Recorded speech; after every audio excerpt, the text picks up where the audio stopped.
G'day everybody, Simon here, Explosive Action, back for another video. This time we're going to do something a bit different. We're going to take a look at my favourite movie-related books. Got a big pile of paper here, so let's get into it. Like I'm sure a lot of you have, I also have a movie bookshelf. Lots of books, lots of non-fiction books, all about films, about directors, about genres, all that kind of good stuff. And of course, a lot of them are horror movie related books. And I've been staring at my shelf and reading the books from here for quite some time, and I don't think I've actually shared it with anybody on here before, at least in any great detail. So I thought, let's go through some of my favorites today. It's quite a mixed bag here. We've got some older books from the 90s. We've got some more modern books, got some action, got some horror. We're going to start here with some Seagal, because I love being a Seagalologist. I'm a true, honest-to-goodness Steven Seagalologist. And here we are with Seagalogy, the study of ass-kicking films of Steven Seagal. This was written by Vern. Vern is quite a well-known, reasonably sarcastic movie reviewer blogger. He's had a blog for as long as I have. I started explosiveaction.com in 2010, I think it was, and I'm sure he's been doing it longer than that. Quite well known in movie circles, and he was digging into direct-to-video films as much as I was. So he went through a lot of Steven Seagal films and put them all into a book here, and this is one of the things that actually really got me into explosive action as a concept. At the same time, I was going to the video store, the DVD shop, and finding all of these Steven Seagal, Jean-Claude Van Damme movies that were not Kickboxer. They were not Nico Above the Law. They were these things that I'd never heard of before. That started me on a journey that has led to us being here today. And this book definitely helped me in curating some of that love, because my God, Steven Seagal films, you love them or you hate them. Obviously, it is a book that goes through the golden era, as he describes it, talking about all the films that you do know. Even the most journeyman viewer of action films would know some of these ones. Marked for Death, for example. And it goes into the silver era, where we start getting into things like Under Siege. I would argue that's a golden era, but anyway, Under Siege. And we start going in further and further. We end up into this transitional period here. And, this is the stuff that's very small cinema releases, maybe cinema releases in countries that are not America, and mostly DVDs after that. And then it's pretty much, he goes into all the DVD, straight to DVD films. I've got 2 editions of this book. This is the first one, and this is the revised edition that added on some extra stuff, extra movies, added on the various TV series that were coming out at the time. The True Justice TV series was probably the main one. And I gotta say, these things are hilarious. They are absolutely hilarious. They are the most detailed reviews of a Steven Seagal movie that you didn't know you needed, and they're absolutely hilarious. Well worth your time. Next up, I love list books, just books of lists of films. They're all related in some kind of way, and it somehow makes having a book about them completely worthwhile. This one I tripped over one time online and was just amazed that it existed, but then I became to realize that no, this makes complete logical sense given how many of the movies there are in this space. This is the Encyclopedia Sharksploitanica, put out by Susan Snyder. I love the cover artwork for starters. It's a very low-key book. I think this was like a Amazon print-on-demand kind of thing. So the print quality, it's the kind of thing you might be able to print at home. But what this is all about is she just goes through every shark film she can possibly find from the early days. Piranha's not particularly shark film, but she talks about some of the precursors that are related. But then we get into things, Dark Waters, Deep Blue Sea 2, 3, flip through a bit here, there's some interviews. We got zombie related ones, there's Zombie Shark. So I think you get the idea of what's going on here. Sky Sharks. If it's a shark related film, Sharksploitation, it's in the Encyclopedia Shark Sploitanica. It's a good fun, very everyman kind of written book. It's not written by a scholar or anything as far as I'm aware. She's just a author that's put together a bunch of shark related movies, and it's a whale of a time. Hard to read, so yeah, definitely check it out. Encyclopedia Sharksploitanica. The next lot I'm going to show is a bit of a bundle because I sort of got them all around the same time. I got them as they were coming out. They're from a publisher called Midnight Media. They're out of England. I think they're still around, but they don't seem to be doing very much these days. These mini books were very, very, very eye-opening for me in expanding my horizons around these topics. We've got, particularly, it was these two that really did it for me. The giallo scrapbook and the giallo scrapbook number 2. We'll take a quick look at these first. They're very, very small. Like, these are the kinds of things... I'm going to be careful with the images I can show. I think I can get away with that. These are the kind of things that... very short write-ups of the films, mostly all positive. There's no great order to these things, and at the time that I got these, which would have been sort of the maybe mid-2000s, most of these things were just unknown to me. They were very unknown. I mean, Bird with the Crystal Plumage, I already knew that. The Argentos, I knew. Bay of Blood, okay, I know that kind of thing. It's one of the earlier giallo slashes, but Black Belly and the Tarantula, I had no idea what this kind of thing was. The Card Player, obviously, is some more Argento, but in the case of the Bloody Iris, it was stuff like this that was really getting me deeper into the genre. And they followed up the first one with number 2. Again, just digging more into it. This one's got Autopsy in it.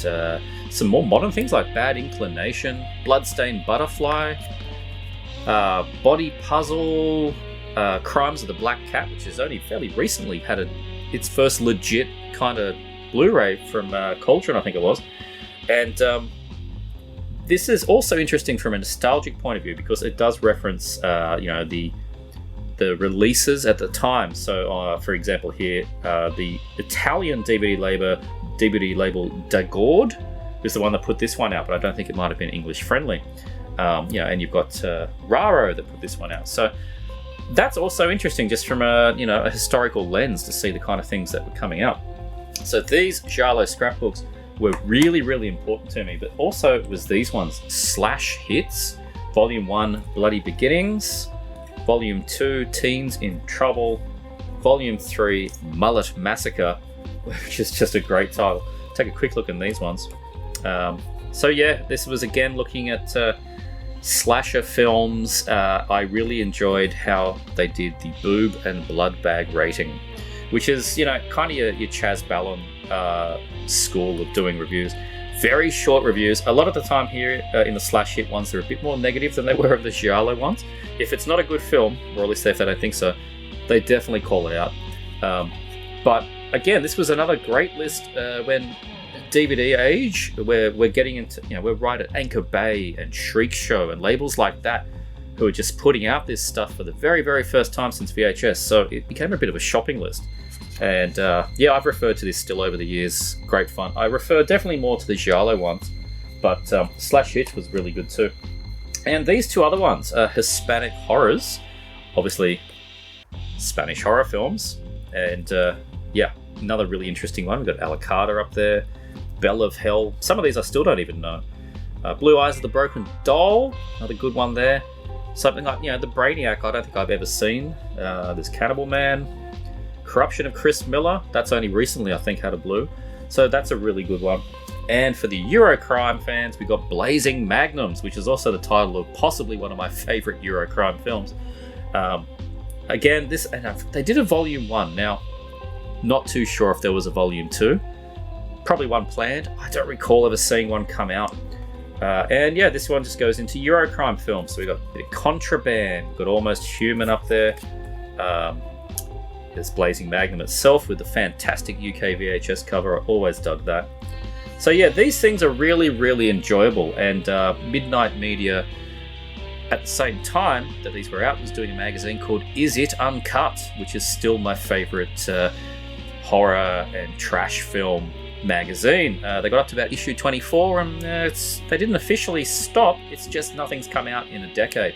So I guess it's fair to say that they've stopped doing them. But Yeah, Midnight Media Books, Blazing Magnums, Hispanic Horrors, Slash Hits 1, 2, 3, and the giallo scrapbooks.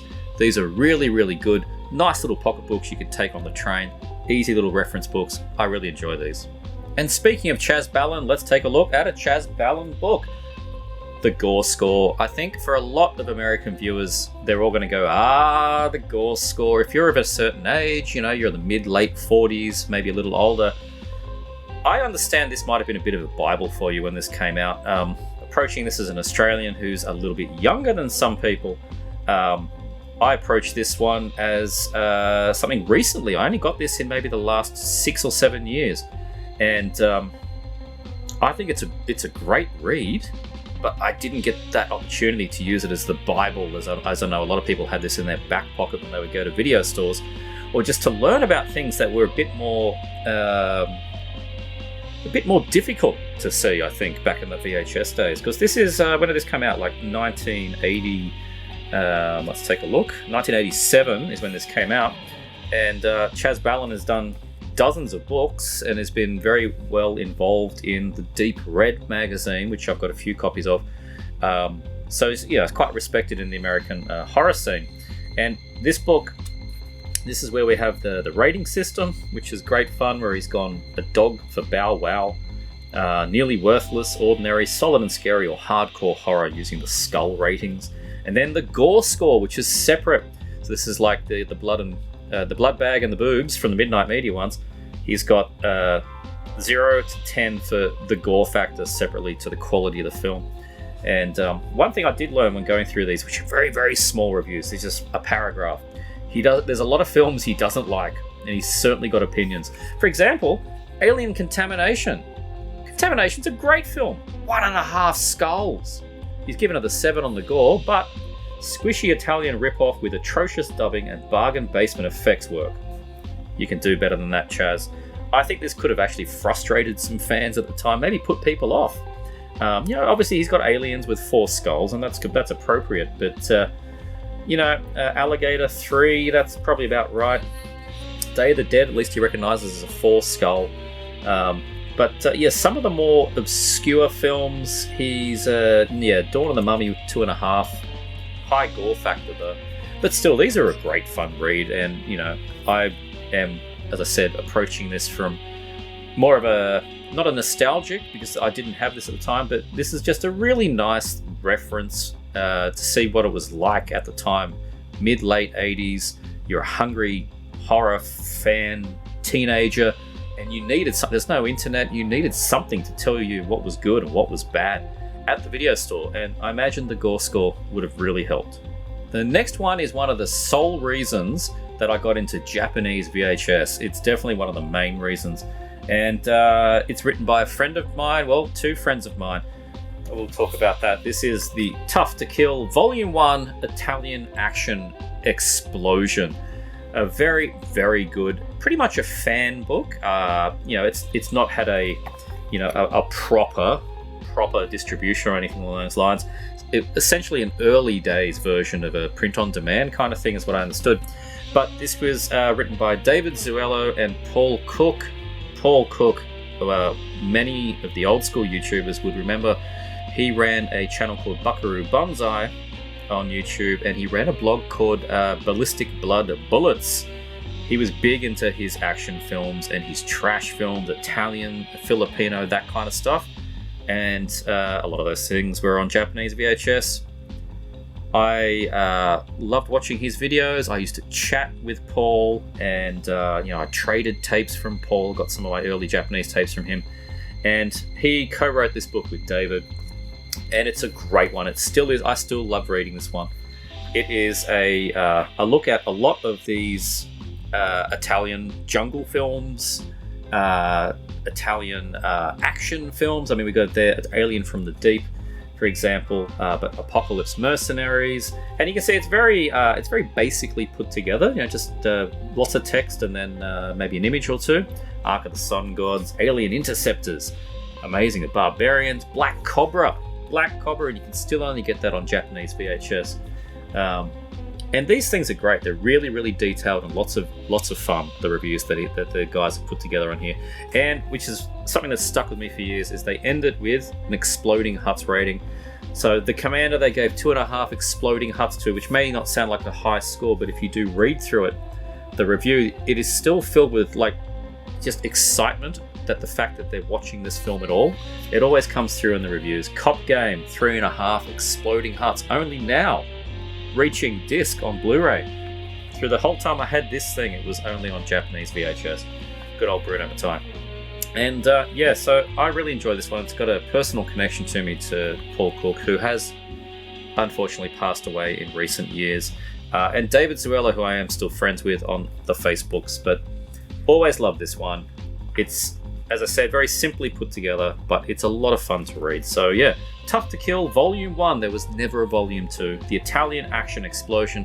I often hinted to David that he should do Volume 2, The Filipino Connection, but you never know. So here we go, Tough to Kill. Definitely worth checking out a copy. Once I graduated from those giallo scrapbooks from Midnight Media, I was really hungry for something more. And when I picked this one up, it was already obsolete. It was old, but it is still a Bible, and I know a lot of people that still reference this thing, even in the internet age, because it is just so well put together. Put out from Dark Side magazine, Blood and Black Lace. The definitive guide to Italian sex and horror movies. This is your giallo Bible. It covers pretty much all of them, except for some of the most absolutely brutally obscure films, which you've only found, through strange internet websites recently. Even then, like most of the obscure stuff's on here. This is where I learnt about, some of the black and white films that were, very, very hard to see. And even at this time, they were very hard to see. So this is a great one. Full color. Got a bit of a write up there from the author. So this is 1998 this came out. And it goes through, there's the contents. Even the contents list is beautiful to look at. And then, reviews of the films. And they're very, very detailed reviews. What's very interesting about them, what's still useful, is it has all the AKAs. So, Last House on the Left Part 2, which is... it's got the German title Im Bluttage des Satans from West Germany, Antifato, which is Before the Fact, or Odor de Carne, which is also Smell of Flesh. All AKAs that you'll find that title under.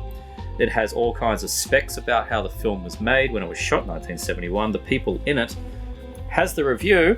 Then this is what would have absolutely been a godsend at the time if you're a VHS collector. It has the lengths of the videos that you can get. So they reviewed the UK tape, which was 80 minutes and 54 seconds and is in full screen. But then you could get the Redemption cut, that was 80 minutes 35 seconds. You see, it's less, cut by 43 seconds, but it's in letterbox. You see, it gave you all the different options and it weighed them up and compared them. So if you were a VHS and horror Eurohorror collector at the time, this would have been absolutely monumental. I still find it incredibly relevant these days. Not so much that I'm looking to buy the tapes, but it can still tell you if the film is worth looking at, and I'm still using it frequently. It's just enjoyable to read through. Highly recommend if you can track this one down. It does show up on eBay. It's a stunning book to look at. I absolutely love just flicking through this one. They've got all the wonderful Lacandia posters, and look at all that. It's just amazing. And look at this stuff, like Anima Persa. I've been lucky to see a copy of that, but that doesn't have an official release as far as I'm aware. And then we had things on here like Footprints. That's only just had a Blu-ray release in the Psychotic House of Women box, which is a very strange one. Anima Persa, also The Forbidden Room. That was a really tough one to crack, to find that copy, but it's out there if you go looking. And for example, they reviewed the Dean Film Italian VHS for that one, and it was noted to be full screen. So just amazing the effort they went to, and it ties in nicely too to the latter days of sort of the video nasties. The Dark Side magazine was there right during the whole video nasties debacle, talking about how you can access some of these films still from a UK lens, and you're talking about importing a Swedish tape or a Dutch tape and comparing it to a German one. That's very much what the VHS collectors and the horror fans were doing to get around the laws and things at the time. So You know, it's nostalgic, but it is still hugely relevant, and I absolutely love reading this one. The Blood and Black Lace Definitive Guide, and it really is, to Italian sex and horror films. Going a bit more low rent now. We're not going into Euroland. No. We're not looking at the mainstream horror films. We are going to shot on video, and we're going to do so with Bleeding Skull, 1980s trash horror odyssey. This is part 1. I do have part 2 as well. This is great. Bleeding Skull is a website that does reviews, and they've always been, essentially shot on VHS things, trashy independent horror films that were shot in 1984 on a single camera. And they've gone through and done some fantastic reviews of these things, pretty much A to Z of what they knew at the time. And obviously there's now a second book. But, Attack of the Beast Creatures, that now has a proper release. But at the time it did not. Attack of the Killer Refrigerator, even that now has a proper release. Look at that.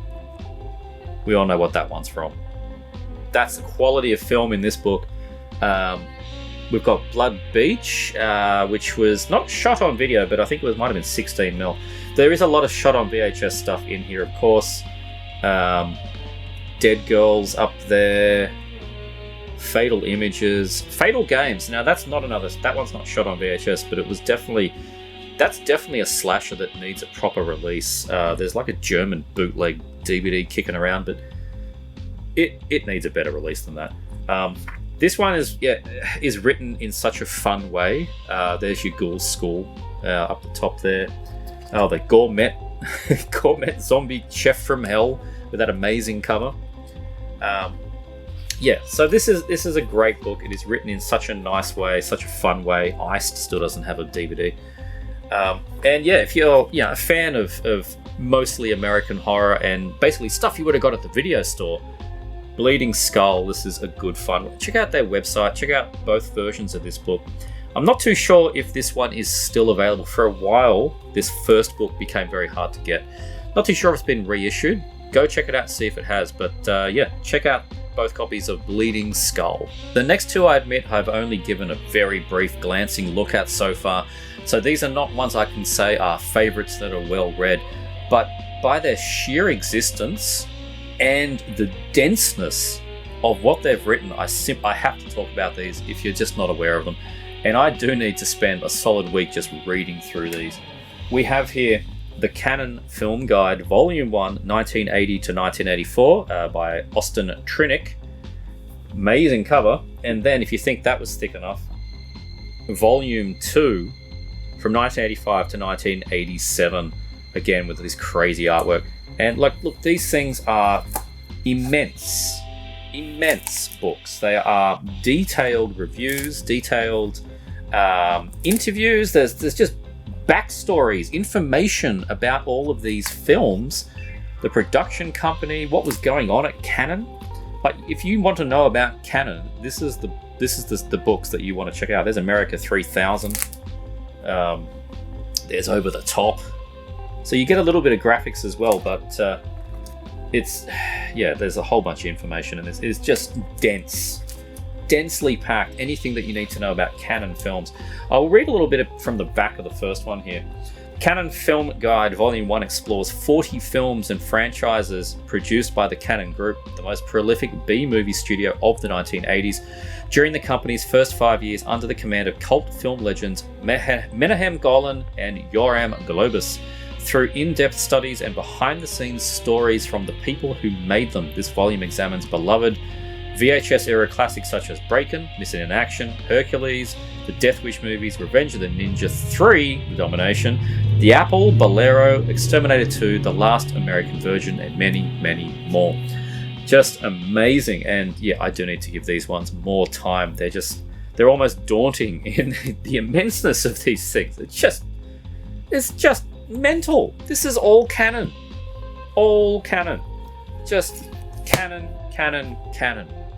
They're not that expensive either. So there you go. The Canon Film Guides 1 and 2. Please do check these out. One of the very first horror themed books that I ever bought, which was back in the first days of me buying DVDs, so sort of the early 2000s, and I was really just getting into. I didn't even know what Eurohorror was. I just noticed that if I was going on Amazon, I was looking for horror films. There was a lot of these zombie things, and they looked ridiculous and they looked impressive, and I needed to know more about them because I didn't know. As well as that, cannibal films. It was all just one great collection of wonders waiting for me to check out, and this book helped me out. Eaten Alive by Jay Slater. I've read this one through quite a couple of times at least. Italian cannibal and zombie films. It's everything that you want. Very detailed. There's a nice introduction there. And it goes into so many films here.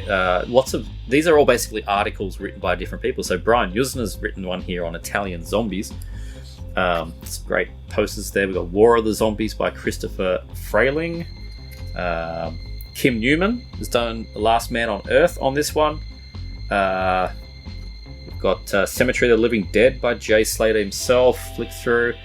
Richard Coupier's doing Virgin Among the Living Dead. So it was a very thoughtful, educated way of looking at these Italian zombie and cannibal films that I was only just learning existed on DVD. And absolutely fantastic. Really enjoyed reading through these ones. All the different perspectives from people. Even got some of those SS films. Last Cannibal World, another Kim Newman review. More Jay Slater. There's some colour pictures in here. That one's got a script. More posters. Wonderful posters there. Love that Thai poster there of Anthropophagus. So good. So good. Review by Mark Savage. More Jay Slater for... we've got Donato Totaro doing City of the Living Dead. This is a great one. Absolutely pretty mandatory if you're into zombie films and cannibal films, particularly all these Italian ones. This is as good as it gets as far as I'm concerned. It is just so respectfully written and very detailed about the films. If they exist, they're in this book. Eaten Alive, Italian cannibal and zombie films. One of the funniest experiences I've ever had with a book is this next one. Written by one of my favourite actors of all time. This is If Chins Could Kill, Confessions of a B-Movie Actor, written by Bruce Campbell. This is a tears in my eyes kind of book. Some of the anecdotes in here are just hysterical. Essentially, this is Bruce, I don't want to say quite a life story or anything, but he's talking about how all the films he was involved with in chronological order, the events that led up to them, what happened on set, conversations that were had, funny things that happened at the time. Particularly a lot of the prep work, like how he got into a character or the meetings that he had with people to make the decision to sign up.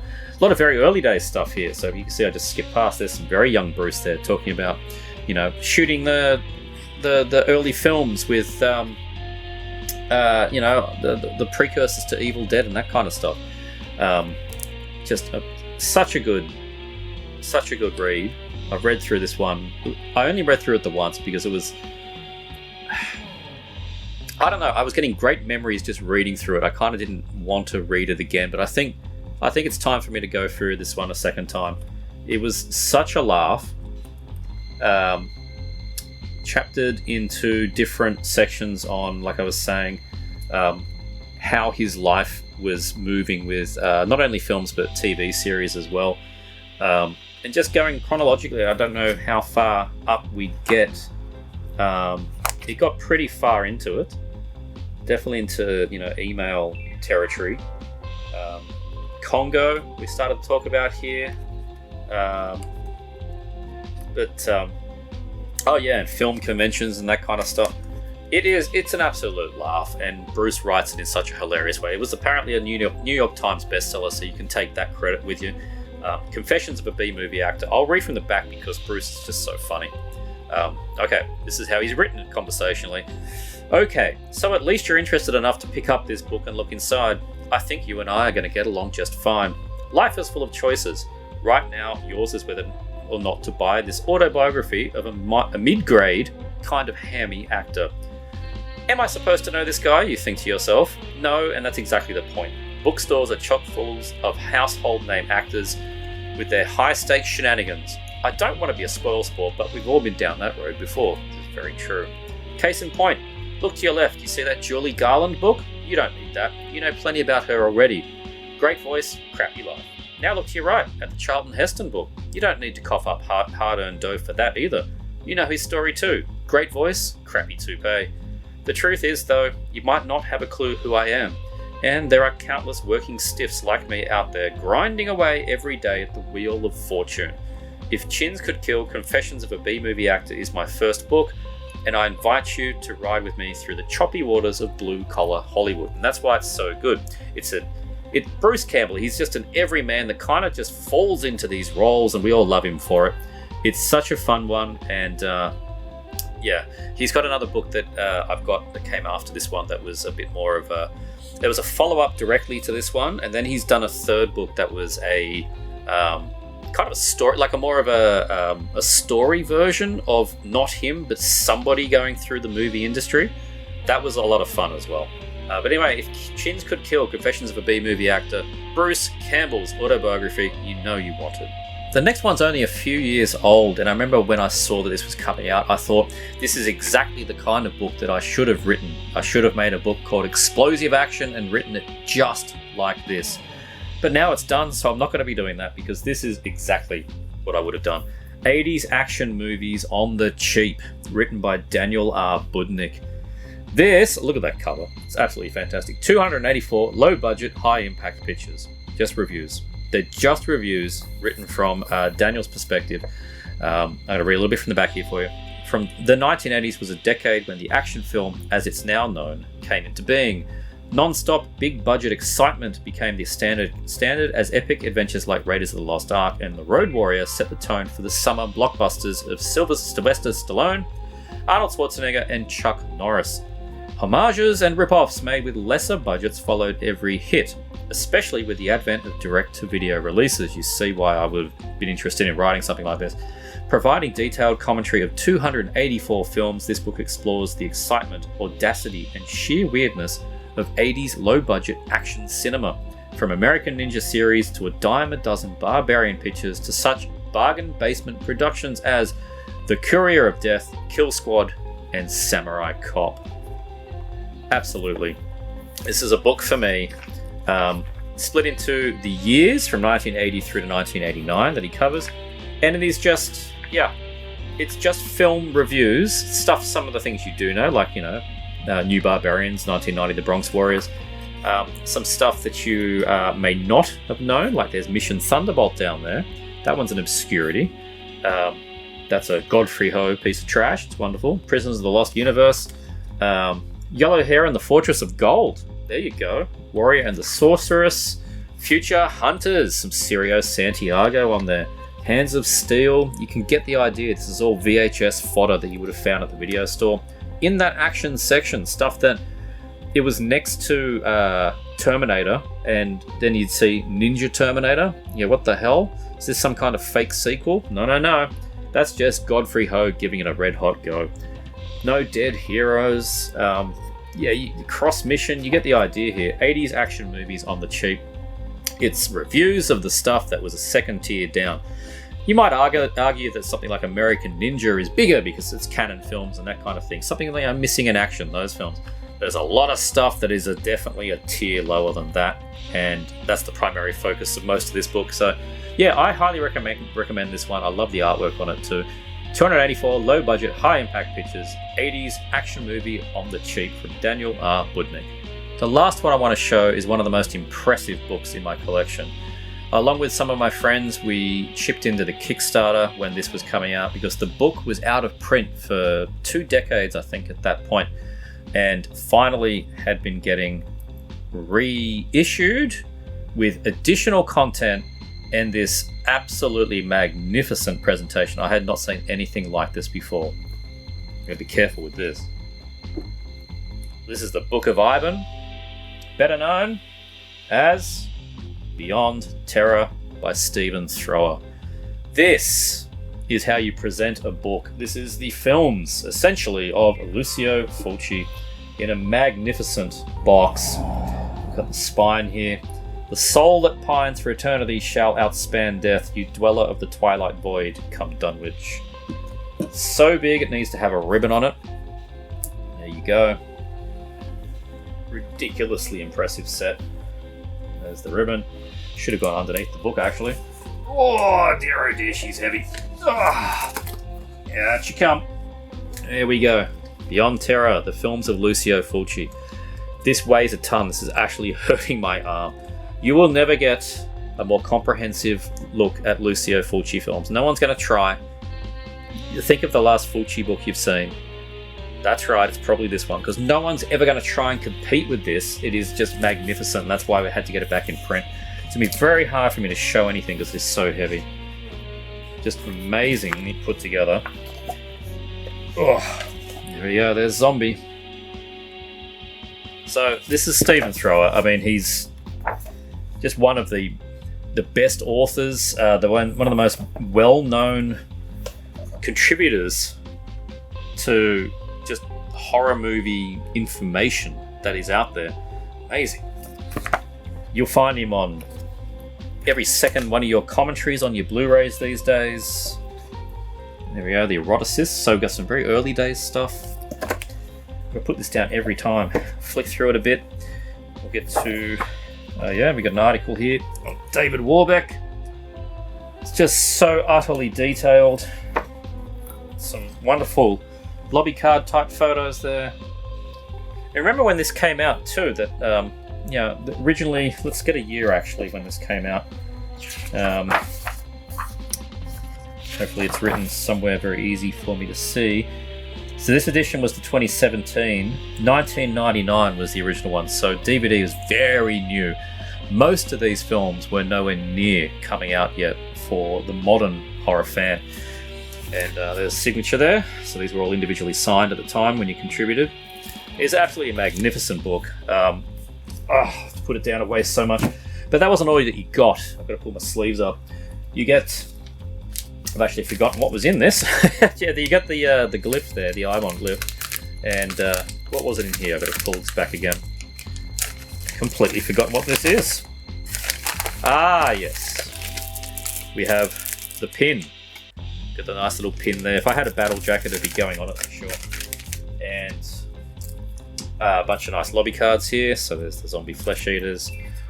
So we've done it as a postcard style. I don't want to take those out, but amazing, really nice ones. This was the thing that made me laugh so hard. Property of the Seven Doors Hotel. You get the door hanger. Gateway open. Do not entry. Amazing. Absolutely amazing. If I had a door handle on my door here rather than a sliding door, this would be permanently asphyxed. It was absolutely amazing. Enjoy your stay. Feel free to explore the grounds, but do not go into the basement. So good. And this I completely forgot was in here. I should crack this open because clearly I haven't done it. The Lucio Fulci trailer show. A sealed DVD. That was terrible of me. I really should have cracked that one open. But it's got every single film I can tell here from the start all the way through. Lots of Italian title films I'm not familiar with. And we get to Massacre Time and then one on top of the other, all the way through to Voices from Beyond. So that's pretty all-encompassing. The Lucio Fulci trailer show. Really should crack that open, shouldn't I? But look, I mean, they had to carve this thing into foam to get it all into the box. So it's a fantastic presentation. It was well worth... honestly, it wasn't that much all up. I think in the end, it was about 250 Australian to get it kickstarted and delivered to my door, which for the absolute weight of this thing and all the stuff that came with it, I remember at the time going, that's an absolute bargain, and it really is, because you're not going to get stuff like this at that kind of price now. Take a little bit more of a look in here. Nice poster there for Phantasmo. And here we go. We'll end it here with this presentation here. Conquest. So good. Look at these posters. New Gladiators. Just a great book. Very, very well put together by Stephen Thrower. And pretty mandatory. You can get this edition as it is here without all the other stuff. I think that's still available. You should be able to get that if you go hunting enough. So yeah. Excuse me. You definitely need to add this one to your collection. Out through Fab Press. Fab Press have always been known as the best of the creme de la creme of horror books, and this tells you everything you need to know. Beyond Terror, the films of Lucio Fulci. Absolutely amazing. And these are some of my favorite books. I thought I'd throw this video together. As you can tell, I got a little bit of a cold, so yeah, I haven't been able to put together some of my other content as much as I wanted to recently, but I did want to get this one out. I thought it would be a good topic. So I want to know from you guys, what are your favorite movie-related books? Horror books, action books. What have you got that I need to know about? And yeah, let's have a conversation in the chat down below. Let me know. If you enjoyed this one, please like, subscribe, check out this thing, check out this thing. I'll see you next time.